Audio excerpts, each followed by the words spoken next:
Gaya merangkul lawan politik merupakan gaya berpolitik yang kini kerap dilakukan Presiden Joko Widodo.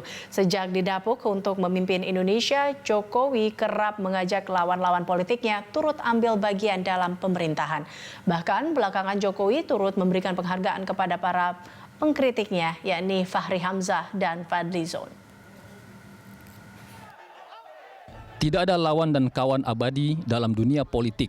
Kiasan ini kurang lebih dapat melukiskan gaya Presiden Joko Widodo yang kerap kali merangkul lawan politik yang berseberangan.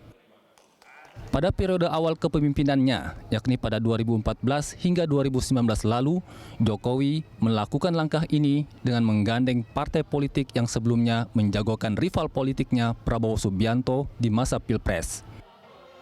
Golkar dan PAN yang awalnya mengusung Prabowo Subianto dan berada di luar pemerintahan dirangkul masuk kabinet lewat reshuffle Juli 2016. Kala itu, kursi Menteri Perindustrian diberikan ke Airlangga Hartarto dari Golkar, sementara PAN mendapat kursi Menpan RB yang diduduki Asman Abnur.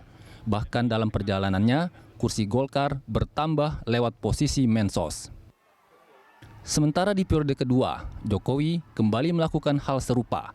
Bahkan tak tanggung-tanggung, ia langsung merangkul rivalnya di Pilpres 2014 dan 2019 lalu, yakni Ketua Umum Partai Gerindra Prabowo Subianto, menjadi Menteri Pertahanan di Kabinet Indonesia Maju.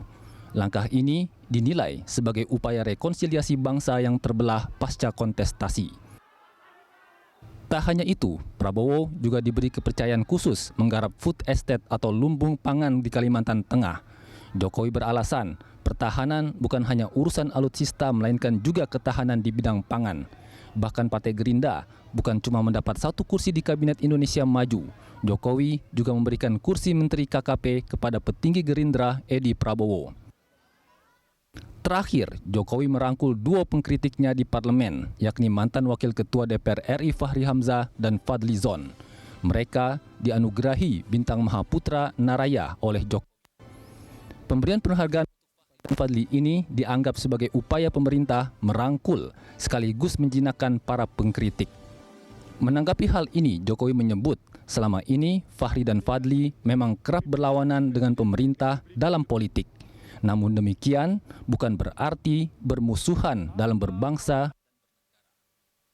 Lebih lanjut ia menyatakan penganugerahan tanda kehormatan terhadap Fahri dan Fadly merupakan cerminan negara demokrasi.